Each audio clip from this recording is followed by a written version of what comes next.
What's up, everybody? Welcome back to Wild Willow. So I've had quite a few people reach out to me in the past asking me, how do you come up with your designs for your hat patches? So I do everything in Lightburn, and that's what I want to dedicate today's video to, is creating some really cool custom designs in Lightburn. I'm going to go over my settings with you guys, and we're going to get it cut out. I'm not going to be pressing any hats today. I have other videos if you guys want to go to my channel that go in deep about how to press hats. But before we get started, we need to go over a few things. So starting off with fonts. So I get all of my fonts from a website called Da Fonts. It's a free website. You can download fonts. They have a very vast variety of fonts on there. So I highly recommend you guys going on there and checking it out. Next thing I want to talk about is images that you would add into your custom designs. So over the years, I've accumulated a lot of graphics and designs, art, and I have it all stored in my art library in Lightburn. It's been a long time since I've purchased anything or I've gotten free images off those free websites for SVGs. So I don't really know what's the new best website for the free SVGs. I do recommend going on Etsy, supporting other makers. They have really cool designs on there. But be sure that you check the disclaimer, because a lot of images that they sell on Etsy, they don't want you reselling their art. So make sure you pay attention to that. So now let's talk about the materials that we're going to be using today. Everything I'm using is from LoneStar Adhesive. The first one that we're going to be using is the vintage gold to black acrylic. And the next one is going to be a tri-layer acrylic, and it is going to be the chrome to black to orange. The laser that I'm going to be using today is my baby girl, my X-Tool D1 20 watt. But let me tell you, I am due for an upgrade because I don't even know how this thing is still alive and kicking, because I ran this thing to the ground, okay? This is like one of my first lasers I got. They don't even sell these lasers anymore, but this is the OG right here. Until she goes on me, I'm gonna run her down. And even though we're not going to be pressing hats today, the hat press that I have is the Fusion IQ. Everything that I can link down below, I will link down below. Now that we're done talking about everything, we can dive into Lightburn and get these designs started. Okay, so right here are our two designs that we are going to be creating. Starting off with this first one. So I forgot to mention earlier, another source that you could use for your graphic design is AI. My customer sent me this design right here. She created it in AI. But something to look out for with AI stuff is stuff will be misspelled and things might not be aligned correctly. So I don't normally just trace an AI image. I will go to an AI website and get a design and use that as just some inspo to go off of, and I will recreate it. So we are going to recreate this design and make it a little bit more spicy. So let's start off with this one.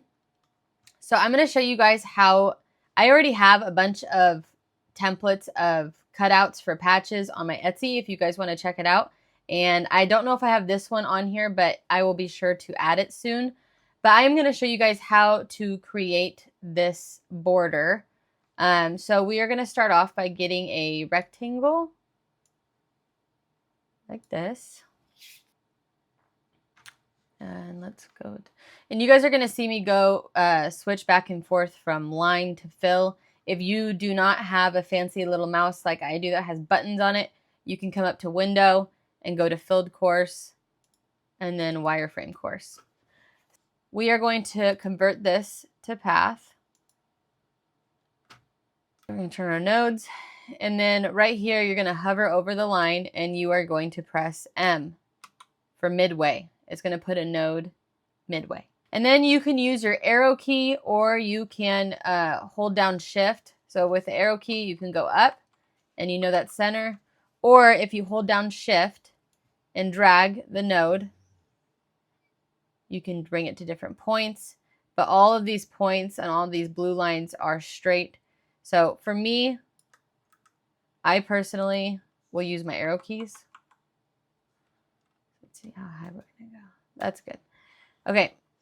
Now that that's done, we are going to hold down shift, and then you're going to click on the nodes on the handles right here. this one, and this one.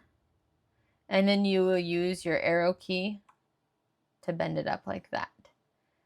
Okay, so now we need to curve the bottom of the box so they're not sharp corners. So you're going to come over to radius, prefer millimeters, so I'm in millimeters, and then you click on your radius, and then you're just going to click on your corners.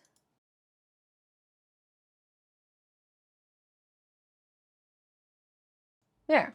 And now, because this pinches in, we need to come back to our node editor, highlight those ones, one. I think I might do one more. There. Okay. So we have our outline for our cut. And just so you guys know, I'm going to do this quickly. I'm not going to absolutely make sure everything's perfect. I got my perfect one right up here. So this is just going to be kind of a quick pace of me explaining how to put this together. I'm going to go to offset. And I'm going to make this. Okay, now we need to bring our flag in, which I have my flag saved in my art library over here. Make this smaller. So I'm going to show you two different ways to center an image to an object. So I have this highlighted and grouped together. I'm going to hold down shift and grab the border of this. And if you come up here to one of the alignments, you can go right here and it's just going to center it to the object. But if you want to center it inside the object, you would need to come up here and it will center it inside the object. So now that I have it centered, I want to make this bigger. I'm going to hold down Control while I drag, and it will stay in place like that. And then now I need to cut off all this excess flag just so that it's in the middle. So I'm going to duplicate this border line right here by right-clicking, duplicate, and I'm just going to move this over a little bit because whenever you use your Boolean Assistant, it's going to end up deleting this border. So we need to make sure we have it here. So I'm going to do the border, hold down shift and highlight the flag. And I'm going to come up here to my tools in Boolean Assistant. And I'm going to do the intersection A and B. Now I can bring this back over. And whenever you bring it over, make sure you're using your arrow keys and not your mouse so that it stays straight. So that's done. For the text, right here is your text. That's how you create text. I am not going to show that. I'm just going to select all of this and I'm going to group it together, duplicate, and then I'm going to center it inside here. So now I'm going to show you how I did line hand by bending it. And then this blue dot is how you bend your wording. And then after you bend your text, it's not always aligned in the center. So I always highlight, or I hold down shift and I highlight the border and I recenter it. Just be sure. And now for these lightning bolts. So I have these lightning bolts in my art library, but if I had to trace these ones, so if you right click on your image and go to trace image, you can zoom in and you can play around with your threshold to see what works the best for you. And then as you zoom into these lightning bolts, as you can see, I'm going to ungroup this, it's super jacked up.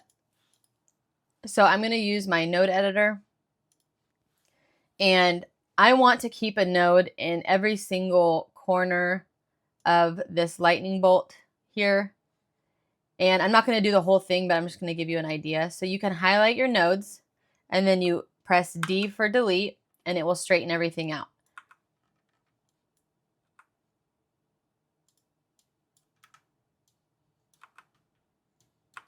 And then you would do the same process all the way down and all around. So that's how you could get a lightning bolt with doing your node editor and tracing. So here's our lightning bolt. A way to make sure this is aligned correctly and evenly. Highlight your lightning bolt, highlight your custom, and then you come up here to this alignment and it will align it perfectly to it. So now that that's there, I can now come over to this one and it's going to bring it to the outside of the text right there.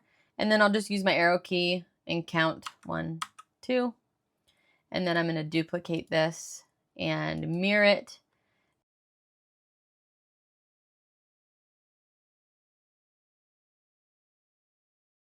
Well, one of the last things we need to do is make sure that our black text and everything isn't overlapping the engraving of our flag. So I'm going to turn off the show for yellow.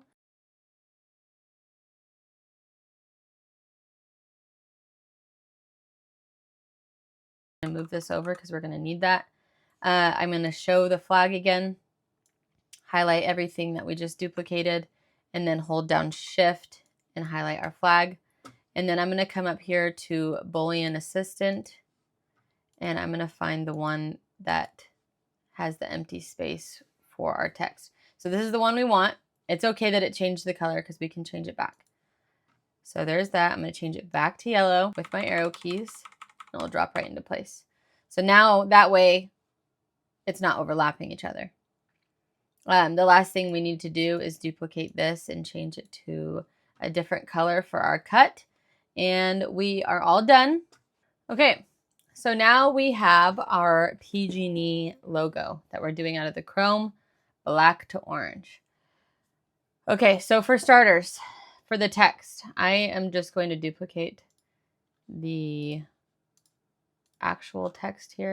So I want to have the effect of this like shadow of the black around the PG&E. So what we're going to do is we're going to right click and duplicate this.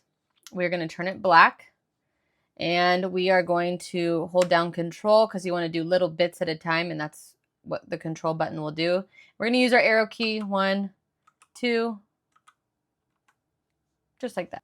Okay, so we are going to, we just want to keep the, let's convert this to path. We just want the outside of these letters. We don't want the inside. So we're going to bring these up with our arrow key so it falls right back into place. And then we are going to duplicate our orange PG&E and move it up with the arrow key because whenever we use our Boolean Assistant, it's going to delete that. So make sure all your black letters are grouped together. And then we're going to come over here to our orange and then hold down Shift and grab our black as well and come to Boolean Assistant. It's going to have to be this one. So it's still collected all the speckles and stuff. So we don't want any of the speckles. So I'm going to ungroup this and I'm going to just highlight the pieces that we need. Black. Group it together and we're going to bring it up and then it falls right into place. So that way, whenever you're engraving, your orange engraving isn't going to overlap on the black or vice versa. So now with our PG&E, we're going to highlight the black shadow and the PG&E. We're going to group it together, and then we want to do an offset. Okay, we don't have to duplicate the offset when we use our Boolean Assistant for this one because I want it to delete. I don't want there to be any line there. So I'm going to hold down Shift and highlight my mountains and come to Boolean Assistant. And it's the subtract B to A. And I'm going to put this back to black.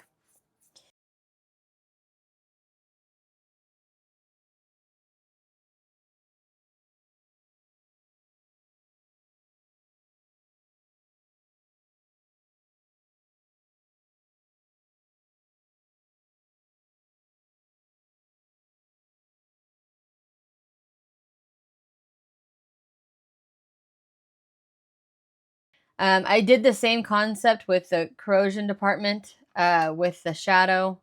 As you can see, the shadow is its own layer and the orange is its own layer. So it's not engraving on top of each other. I did the same method as I did with the PG&E.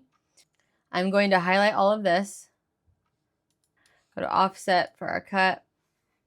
Okay, that's good. And then so I'm going to bring this over with my arrow key like this so it stays in place. And I'm going to ungroup this and come to my node editor. I just want this part on top of the mountains. So I'm going to hover over a node and press B for break. B for break. And I'm just going to highlight that top piece that we just broke off and use my arrow key, bring it back over. And now I'm going to go to my square and draw a rectangle, turn it to orange, and I'm going to line it up with these points here. And I am going to hold down Control. This is another way to curve the edges of your box. I'm going to hold down Control, and then this blue dot will pop up, and you can grab and drag it, and it creates a bend. And then we're going to convert this box to path, and now we can go to our node editor.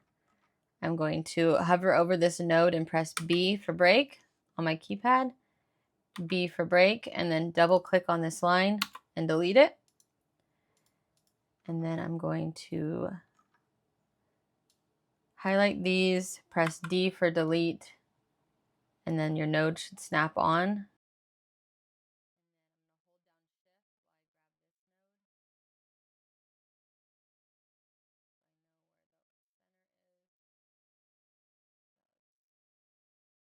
Okay, good enough. And then we need to connect these. I'm going to highlight all of these nodes and delete.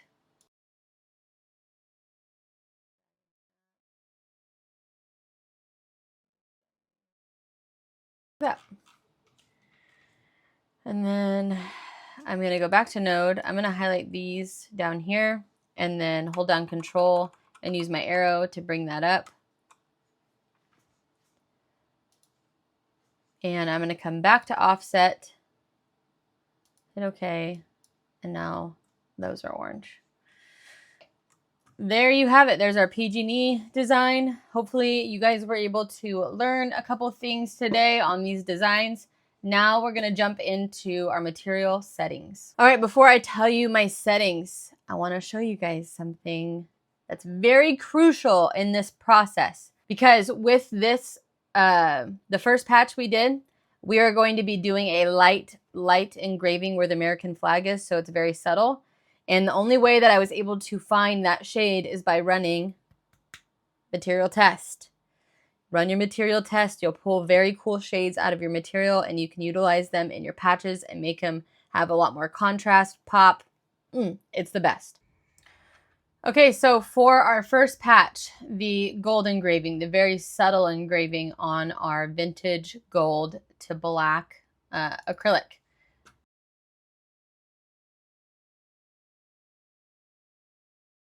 For our fill for black on both materials.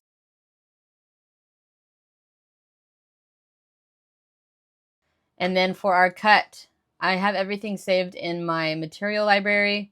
I go to row mark, black core, assign.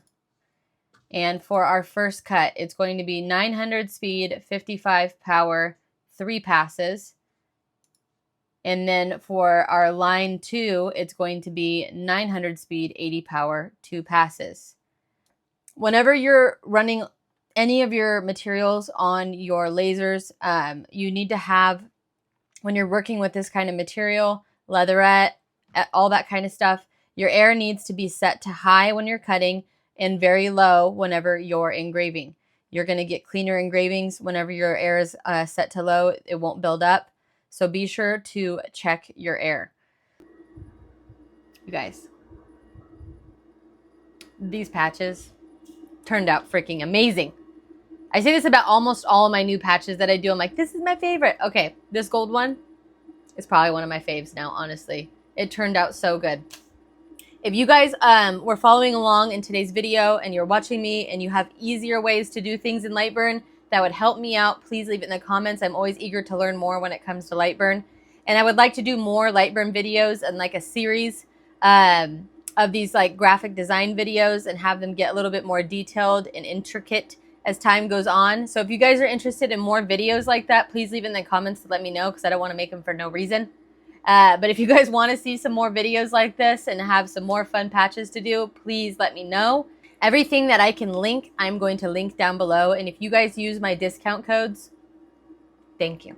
It helps support me and my channel, and it means the world to me. It really does. So thank you if you guys do that. If you guys are not yet subscribed to my channel, please hit that subscribe button if you want to learn more I'm always trying to do my best to put out good videos, good information for everybody. I hope you guys have a fantastic day. I'll see you next time. Peace out. Peace out.